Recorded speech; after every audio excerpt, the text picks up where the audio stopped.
Hello, hello, hello, guys. How are we getting on today? So, we're up to episode 17 now, I think it is. And today's episode has basically been taken as well from my teen platform, helping teenagers become physically, emotionally, and mentally stronger. It's been there as part of the personal development video series for teenagers. But anyway, who I have on today, though, is an amazing man, Mr. Conor O'Keefe. So Conor is actually in the process of putting together doing 32 marathons in 32 days with a 32-pound vest on his back. Now he's doing this all to raise money for charity, which is absolutely incredible. I think he set a goal to raise like 100 grand for Pieta House. So even just doing that feat alone, running 32 marathons, is absolutely incredible. But doing it back to back with a 32-pound vest on his back is absolutely insane. So anyway, the conversation today that I have with Conor kind of takes it back a little bit further. It kind of brings it back before his running days. And he kind of just shares a little bit about his own upbringing, some of his own challenges that he had throughout his life, and some of the other stuff that he's been up to. So it's an absolutely incredible conversation I had with him. He shares so much value. But yeah, guys, let's get stuck into today's episode. Hey guys, how are we getting on today? So today we're here with Conor O'Keefe. Conor is an ultramarathon runner. And I suppose on top of that as well, you've kind of learned to develop an incredible mindset to push your body to be able to do some incredible things. Yeah. So it's an absolute pleasure to have you with us here today. Absolute pleasure to be here, my man. Thank you very much. No worries. So I suppose kind of just to kick it off, really, I suppose, do you want to share a little bit about kind of what life was like for you as a teenager? Yeah, absolutely.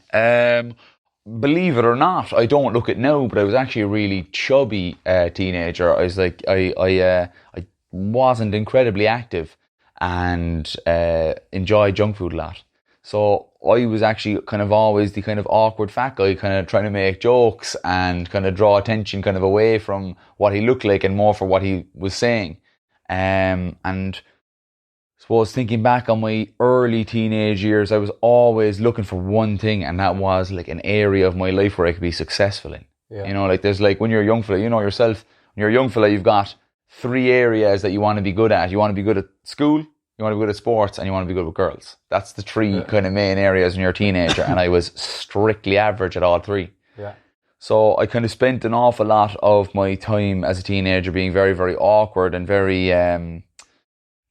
I had a false sense of confidence that was just completely, wasn't coming from anywhere, and was more kind of trying to draw attention away from myself. Yeah.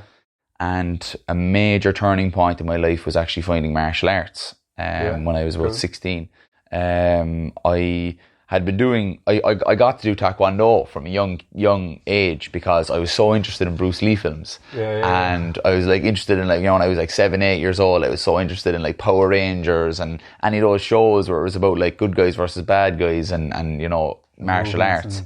Backflips and all this kind of stuff, Jackie Chan flicks. I was all about that. So I got into that, and then I found Muay Thai boxing. Kind of late into my 16th year. I was just starting to grow a bit. I was after kind of having a bit of a growth spurt, so I was losing a bit of the weight, and the height was kind of coming up. And I started doing Thai boxing, and then things kind of started to change for me a bit from then. Yeah, cool. And like when you were saying as well, you're kind of a bit overweight and stuff. Did you get picked on over your weight ever? Yeah, like I went to an all-boys school, that was kind of very much like... fueled with like male bravado, so like anybody that had anything different about themselves was picked on, and it was just part and parcel of everyday life. I gave it sometimes, I took it a lot of the times, and everybody kind of laughed and joked about things. I would get picked on for my weight and things like that, but I was also like a loud guy, kind of outgoing guy, made an awful lot of jokes, and kind of like was a messer, was like always in trouble, always sent outside the class, always outside the vice principal's office, always either suspended from school and things like that, because I didn't have the ability to kind of focus my attention on anything, And do you think there was some triggers in around that, or were you just someone that was going to really energize his need to be doing stuff? Or I suppose even coming through from primary school, I was always bored. I was always bored in school, and I found it kind of fairly easy to take things on sometimes, you know, like in terms of what the teacher was saying and things like that. And at the beginning in primary school, it was about moving things on. I wanted things to move a bit quicker. And then going into secondary school, I basically was so I was so insecure about the way that I looked and the way that I felt about myself that I just I got people were laughing at my jokes and stuff like that in class, and that kind of basically triggered me into this class clown. It kind of pushed you a bit more so that you kind of stand out a bit more and people would like you more. Exactly. Yeah, you know, just to be accepted, you know. Yeah, no, I was the exact same. Yeah. I had no confidence whatsoever. Got picked on a small bit for being chubby as well, the whole kind of thing. But I'm naturally I'm a very quiet, shy person. Yeah. And that kind of really got to me when I was younger as well. So when I got picked on, I didn't really kind of give it back as much. Yes, yeah. In order for me to make myself stand out, then I used to get myself in trouble at that.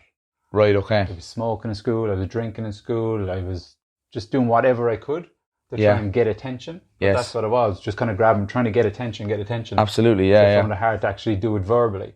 Yes. So I was just doing all this stuff all the time. Yeah, for sure. It's like looking for that extra bit of attention, like in terms of like I wanted to draw it away from myself and kind of make it more about what way I was acting, what I was doing and saying versus what was actually me. Yeah. And that kind of was the easiest way to kind of deflect it. And so, like you say, you got into martial arts and stuff like that. What kind of an impact did that have for you? Well, it definitely stopped people picking on me anyway, for sure. Because when I started doing Thai boxing, I kind of realised it was a very, very pivotal time. I only realised in recent times. You know, I'm 28. I've only realised in the last year what certain aspects of my teenage years have made such a huge difference to me. Like I've kind of realised that when I was 17. Like going into being 16, 17, I was starting to lose a bit of weight. I was starting to get a bit taller. There were certain changes happening, and I was waiting for that one element of my life where I could be successful, where I could be good at it, because I was good at rugby. Then I went to a rugby playing school. I went to CBC. I went to a rugby playing school, and then quickly became a small fish in a big pond. That's where I went as well. You went to Christians as well? Oh, Christians boy as well. Happy days. So when I went to Christians, I quickly found out that maybe I'm actually not that great at rugby, and that was a big knockback in my confidence as well, because I always thought that rugby would have been my sport. Was it more kind of your own perception of yourself? Like, I'm good at this, and then you're actually stepping in and going, shit, maybe I'm not so good. Absolutely. I was in this kind of bubble where, like, I used to play for All Christians up the road, and like I was in this bubble where I thought I was good within the teams that I was playing and with the people that I was playing with. But once I got out of that and I got into a more serious level, I realised that all these lads were the me of their own respective teams from around Cork, the best players, and I'm now against all of them. And when I came up against that challenge of trying to stand out or trying to be a better rugby player, instead of like taking it on, I didn't have the confidence to kind of go, right, well, I have to be better. I have to be better, and I have to train harder, and I have to do this. Instead, I regressed. Pushed you back. Just didn't. It knocked my confidence even more, so that I didn't actually put the effort in to get my level up to the lads. I just faded away. Did that affect you in any other areas of your life? Oh, absolutely. Well, it just made me feel really, really down about it, because like. Did it make you kind of question other parts, other areas of your life? Yeah, maybe not as good in this. I would have been a fairly good student in my primary school. I used to act out an awful lot. I used to be, in trouble there too all the time. But I was fairly good at school. When I went in there as well, there was also great students. Yeah. And I was actually, they had they put the classes into how well they did in the exams. Yeah. I was in the dumbest class, and I was like, whoa, okay, so I'm not as smart as I thought I was, and I'm not as good at sport as I thought I was. That's the perception I had. That's not the actual reality. It was more just I had to change my mindset around it. I had to change my mindset of when you enter into a situation where people are quote unquote better than you at certain aspects, that should be a catalyst for you to kind of look at ways you can improve. Yeah. Where for me, I wasn't in the frame of mind where I was looking at that way. I was looking at it, oh, let's give up. It kind of comes back to that growth and fixed mindset. Yeah. That when you look at things, you just think, okay, maybe that's just me. I can't improve on it. Absolutely. Rather than looking at it and go, that's okay, I'm here now, but I know I can improve. I know I can become better. Yeah. I just got to figure out what I need to do to become better. Even on the site there, and you were saying about the growing and fixed mind, that there's like that, even just the actual what the picture represents of the grey mind on the fixed mind and the colourful mind on that's just different layers and different angles of looking at things, and that is mindset really at the end of the day, is 100%. Your perception or what way or angle you're looking at certain things. And that was definitely the case for me in those areas of life. Yeah. And that just, again, drove me more and more to like, I wasn't really an emotional eater or whatever the case may be. I just loved food. I loved junk food, especially. The worse it was for me, that was how much I was eating it. And then I kind of basically, it kind of was like kind of a throw my hands up in the air. I'm not good at any of this stuff, so why try? Yeah. And then I just started to eat more junk food. Started to lash out, started smoking cigarettes as well with my mates. I used to hang out an awful lot with a really good buddy of mine in Tower. So I'd be away from my folks. Yeah. I used to just, he used to not smoke. He wasn't smoking or anything like that, but I used to smoke cigarettes. We'd be drinking alcohol and things like that. And it was just like completely toxic. It was just, I really didn't care about what way my life was going at that point in time. Then it was actually when I was about 16, I kind of had my first of many moments of my life where I was kind of like, I want better, like, you know what I mean? I want to do better.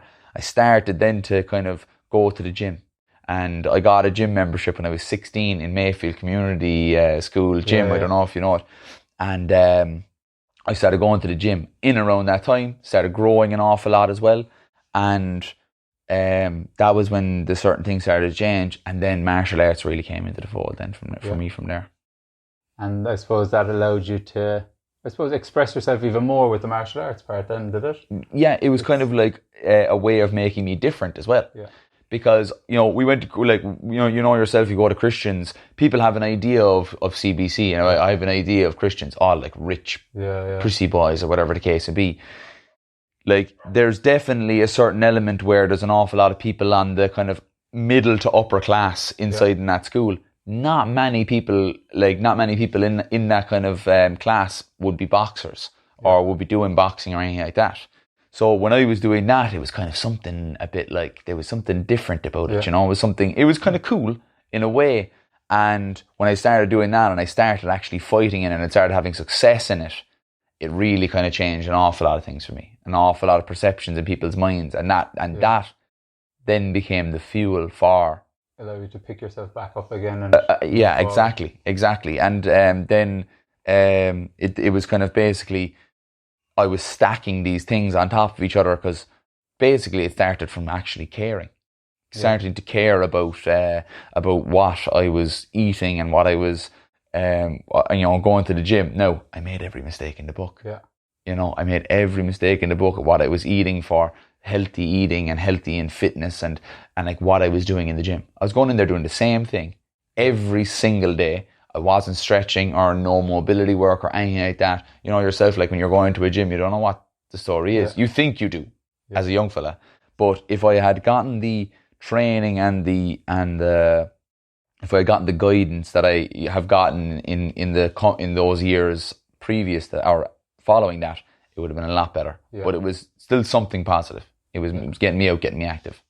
Yeah, no, I think there's some really good takeaway points there for people in what you're saying there. Anyway, but I suppose first of all, if people are feeling stuck, or if they feel they're not good at something, that they can always improve on it, because like nobody's born with the abilities to be good at stuff.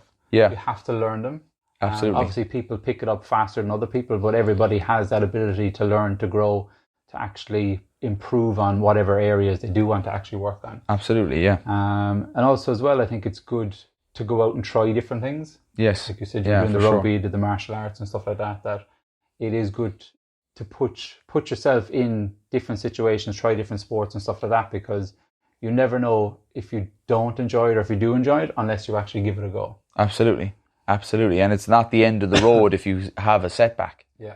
It's not the end of the road throughout the whole thing. Like, I had setbacks where I didn't start making the A team in rugby, and that really knocked me back. Where, you know, now in the mind frame and the mind that I have now that developed, it would have been probably one of the biggest motivating factors to get out and do more training, or to talk to someone about improving my game or something like that. But it's not the end of the road. If you have a big setback, even if you were, let's say, on the team and the team lose a final or something like that, a lot of people can lose heart in things.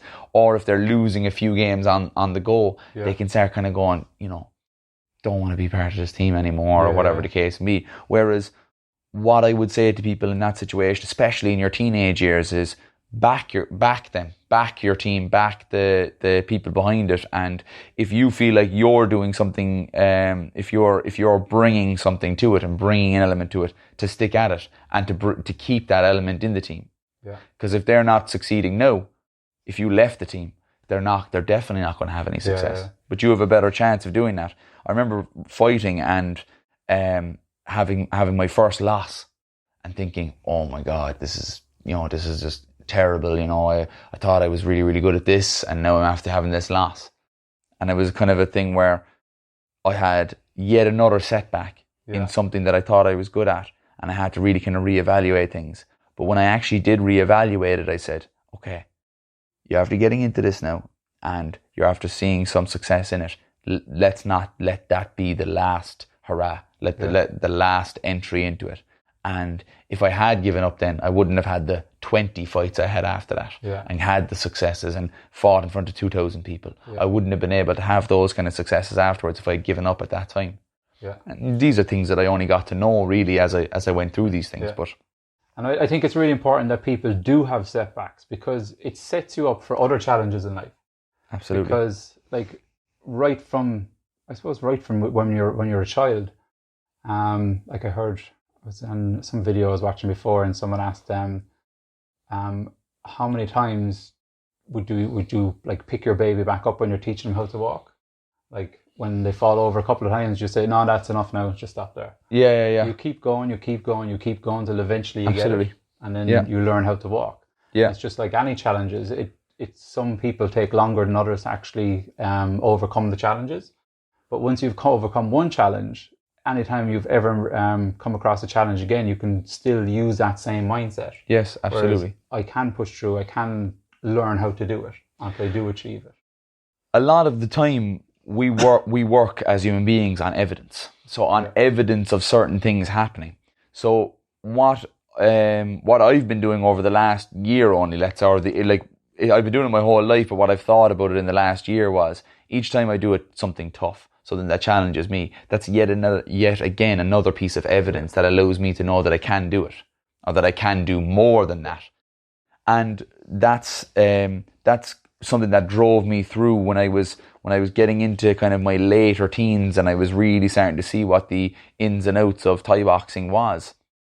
I only made this link again this year, but I actually repeated my Leaving Cert. I did my Leaving Cert for the first time. It was the sixth year in school was the first time I really kind of actually knuckled down, and I actually kind of gave a crap about what I was doing. Yeah. And I was studying all the time. I was paying my dues. It was a little bit too little, too late. Kind of. It was 1 year where it could have been 3. Yeah. And I could have started it in 4th year, but I didn't, and I made that mistake. And I got a good Leaving Cert out of it. I got 4.35 the first time around, but it wasn't good enough for what I had set my sights on. Yeah. So I repeated my Leaving Cert. The only reason why I had the mindset of we have to repeat is because of the loss that I had in Thai boxing. Yeah. I did not want that to be the last hurrah in school. I did not want that to be the last time that I, get a Leaving Cert that I didn't want to do a college course that I didn't want to follow on like that. So if I hadn't had the setbacks and the loss in Thai boxing, I don't think I would have. You wouldn't have done it. I don't think I would have repeated my leaving cert. I don't think I would have. And not only that, I don't think I would have repeated my leaving cert and stayed at it with the same fervour for the whole year, and kind of basically picked up where I left off in my first leaving cert and studied hard. And I wouldn't have given it the same, because I had been in fight camps where I was training for a fight, where I'm training nearly twice a day and I'm looking after my diet and I'm going to bed early and I have everything regimented.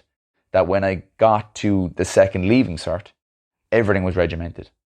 I was in school on time, doing my classes. You had the mindset. Yes. You knew exactly doing my homework, what you could do. Study after work, study after school, passing my exams in class, and getting all of those things.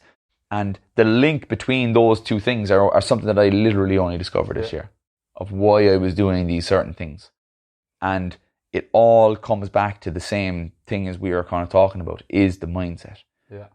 Is whether I wanted to treat this like I did with rugby, and see an obstacle and let that knock me back and knock it entirely out of my life. Or whether I wanted to see an obstacle of a loss in school or not getting the points I wanted as the setback that was going to knock me out of the whole running. Yeah. Whereas I didn't. I would manage to be able to go, okay, right, we've had these type of setbacks before, and look what happened after that. We had more success afterwards because we put more effort in and we put more work in. And that was something that was really, really good to kind of create that link, you know? No, that's incredible. And it's great that you had that realization as well. Yeah. Because I think there's going to be a lot of people going through stuff as well, and they'll overcome challenges, but they won't recognize it for themselves. Yes. I know, like in our coaching course, we used to just call it your success bank. You got to bank it. Yeah. You have your successes or you overcome challenges, you bank it. So anytime then when you come up against other stuff, you think back, okay, what have I done before? Absolutely. How did I actually push myself to get past stuff before? What was the outcome then? It's if you look for the evidence, you'll find it. That's exactly what it is, looking for the evidence. You know? You have then the belief in yourself that you can do something. Absolutely. Absolutely. And it's so transferable. Yeah. Like no two areas of life are completely inseparable.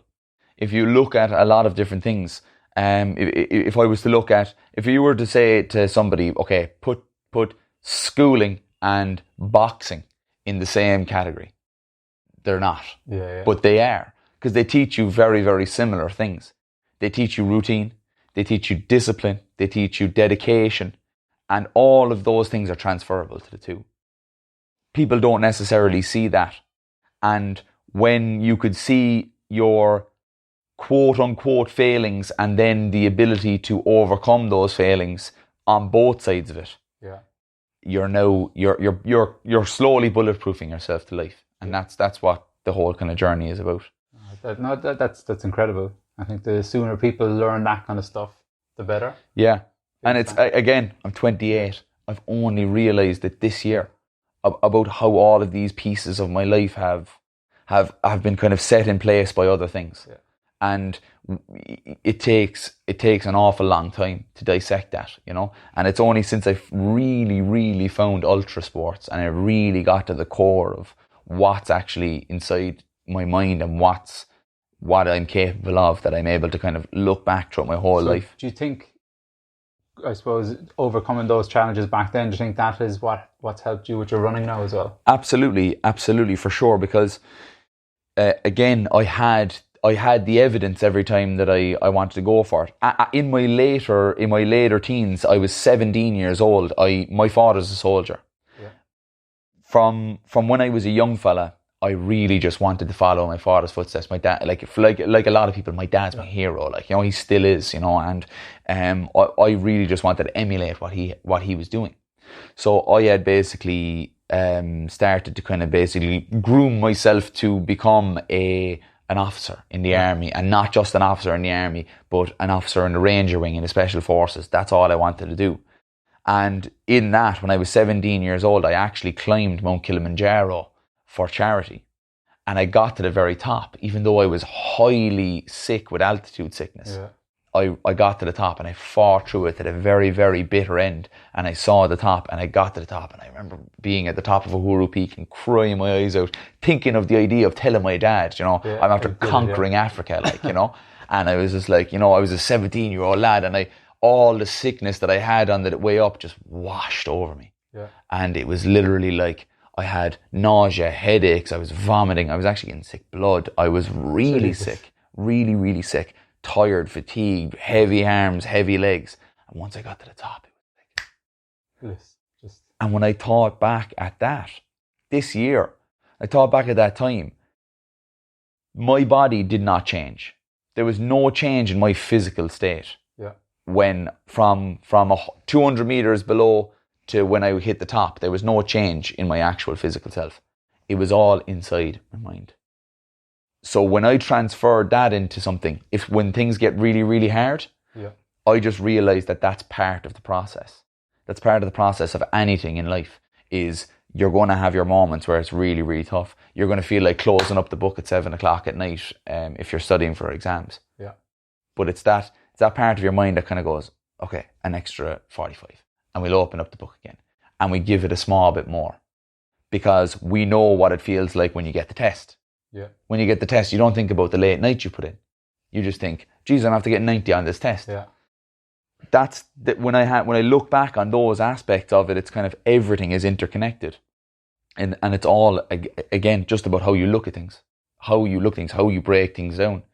And people forget that. They actually forget the successes. Because I remember when I finished up Kilimanjaro and I came off the mountain, I had this kind of feeling of a small bit of an emptiness.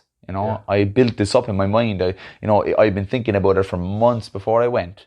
Then I went over there and I was thinking about it all the time I was over there. Then we did it.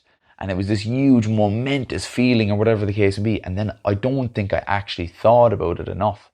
I didn't think about it. I thought about the achievement enough. Yeah. That it just didn't, I didn't allow it to sink in. And then I wasn't able to build on it. If I was able to actually, think about how good that it was that I was able to do something like that, I would have been able to build on it and keep the successes going, And so when did it actually come to the stage where you started doing your ultras?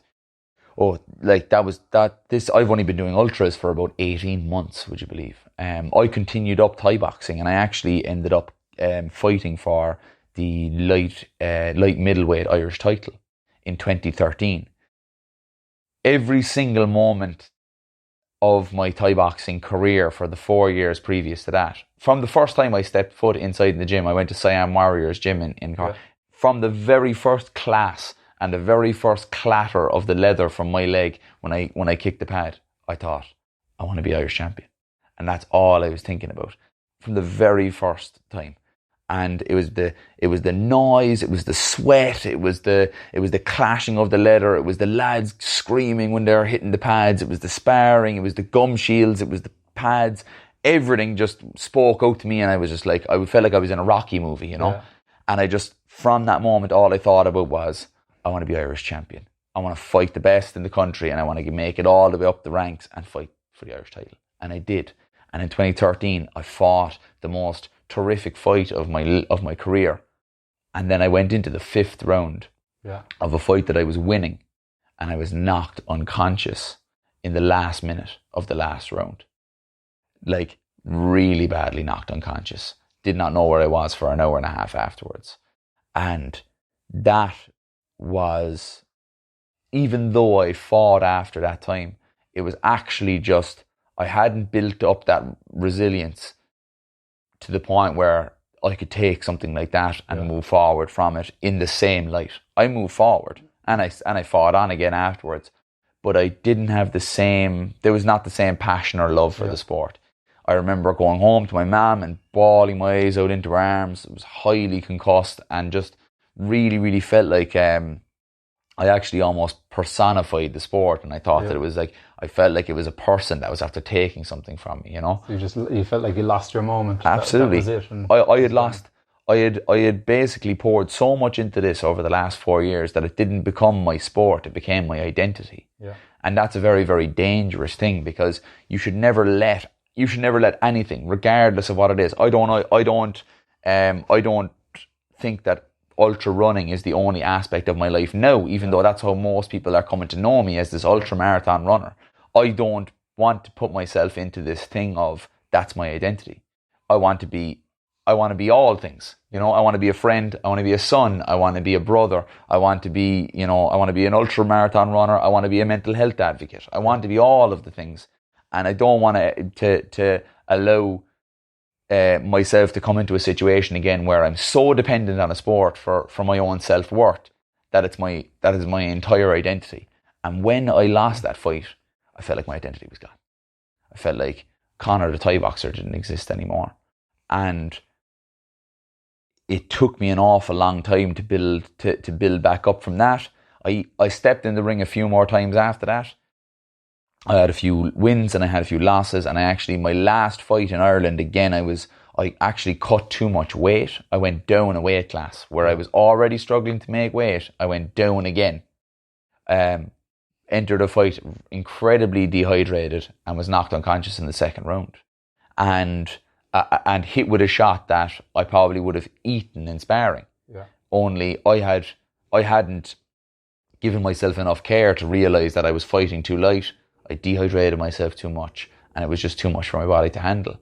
And after that, I had kind of, it was like a breakup with a girlfriend. Yeah. It was like, we're done. And it was kind of like, I made the bad decisions. I made the bad decisions by saying, okay, I can barely make 72.5 kilos, but now I'm going to fight at 69.5 kilos, going to go around half a stone in weight. And that's going to make this better. So were you kind of fighting with yourself, saying, no, I'm going to go lighter so I know I'll win, kind of thing? It was more like it was an opportunity arose at 69.5 kilos to fight the best guys. Yeah. It was my trainer was actually putting on an 8-man tournament to get the 8 best guys in the country at 69.5 kilos, and he basically asked me, would I represent the gym? Right. And I said, yeah, of course. I actually made the final, and that's when I got knocked out.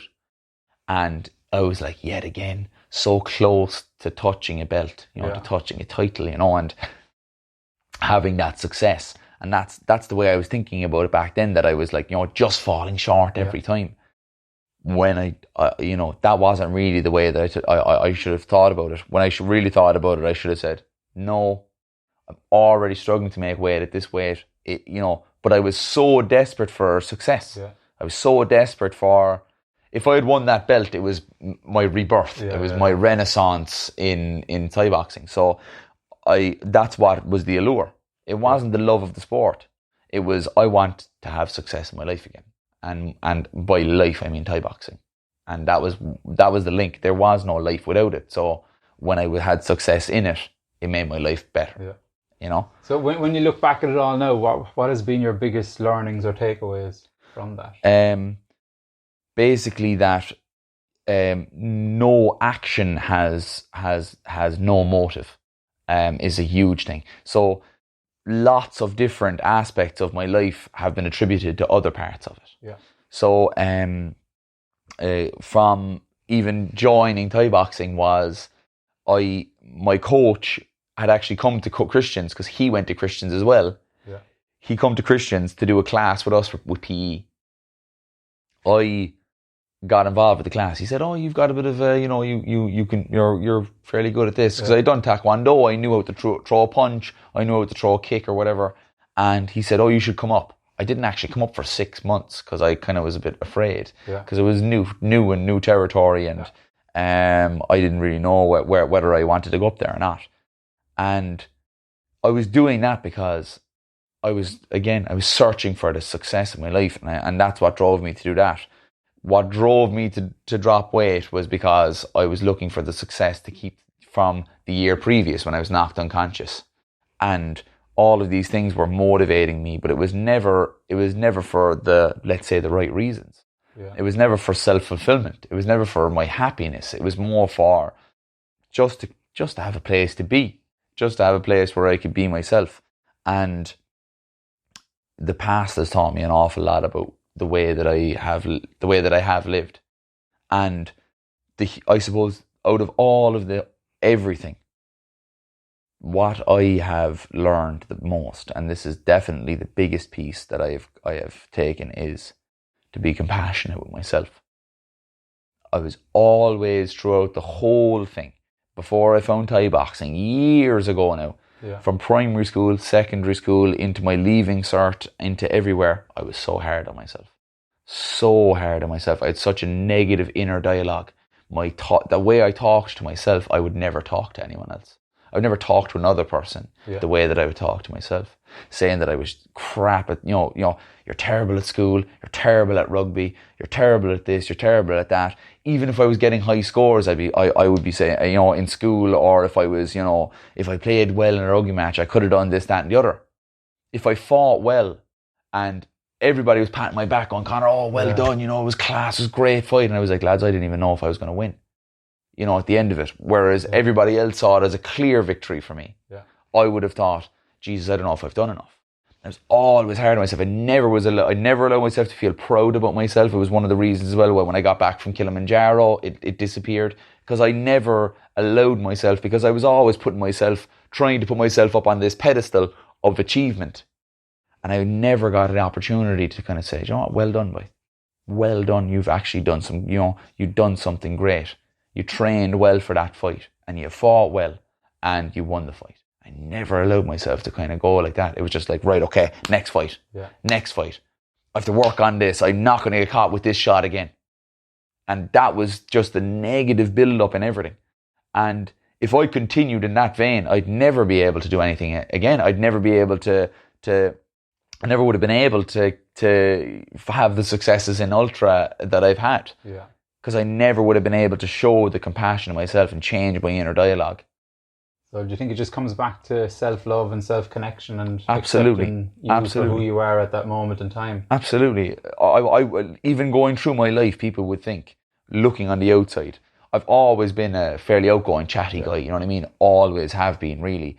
And I've always pushed myself into doing different things and trying to achieve different things, like Kilimanjaro, like fighting for Irish titles, like, doing my law degree and all that kind of stuff, pushing myself to achieve these things. And everyone would have thought, Jesus, he's this outgoing, successful guy. Yeah. Whereas inside my mind, I was always never doing enough.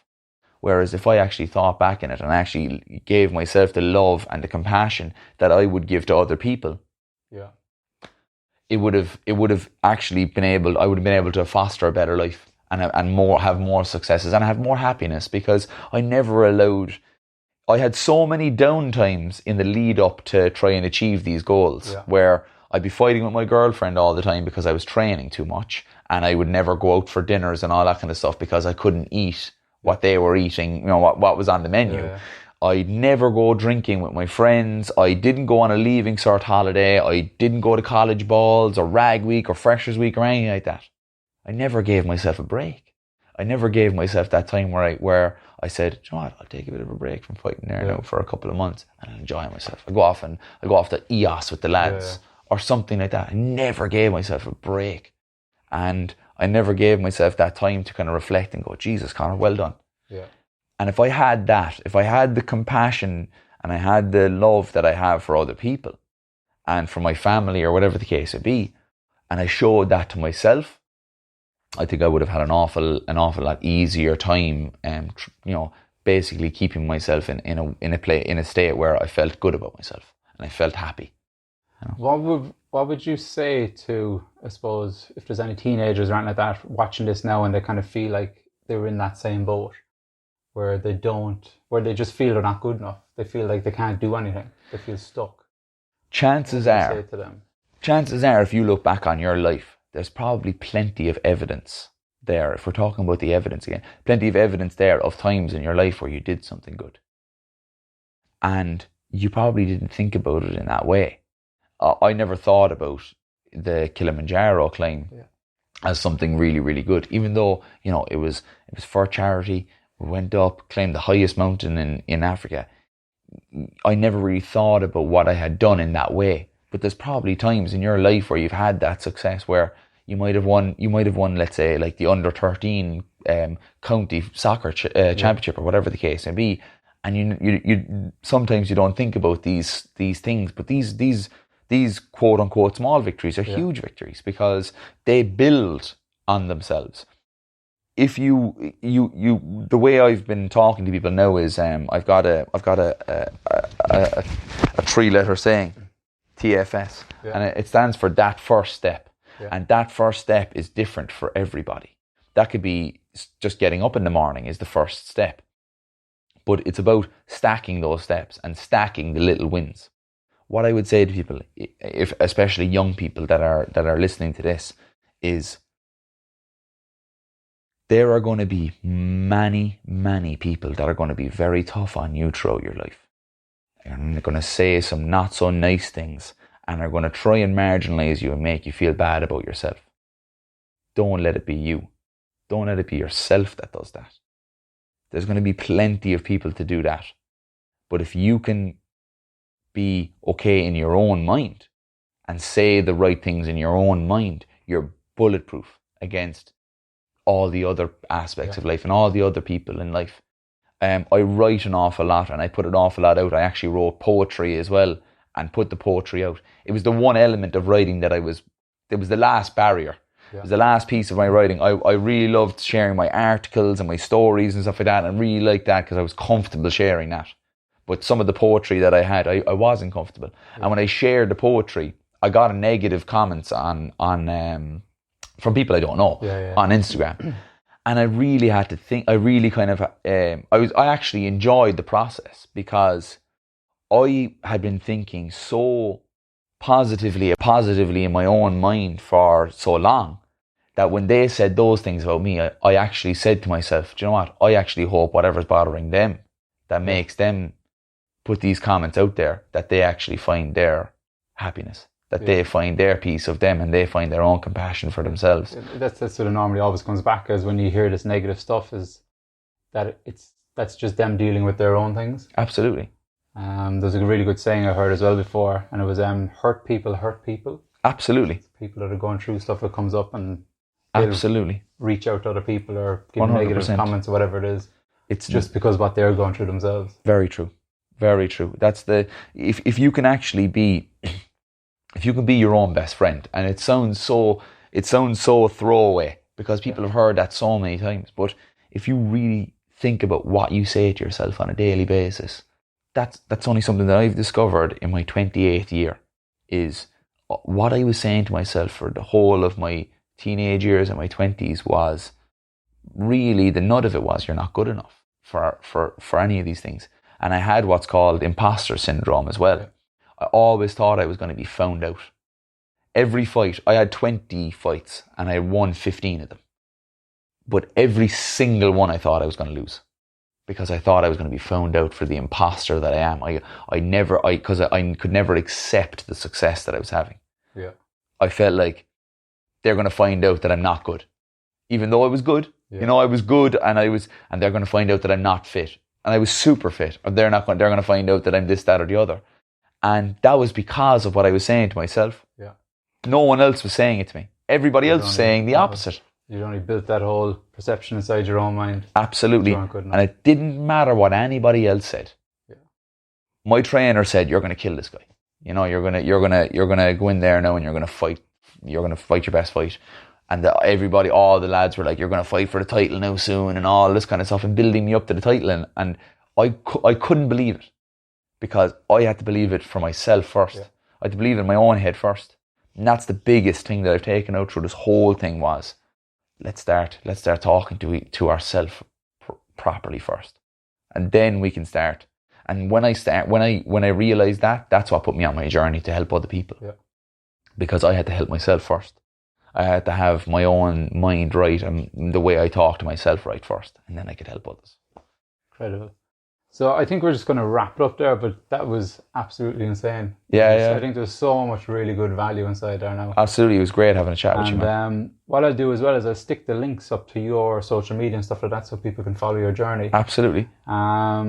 So also as well, when are you doing the marathons? Yes, so Just to touch on that before we just finish up. On that note of helping people, that's what I'm trying to do. I'm trying to raise €100,000 for Pieta House. I know you have the link on your website as well for Pieta. They're a fantastic service for suicide prevention and suicide grievance counselling as well.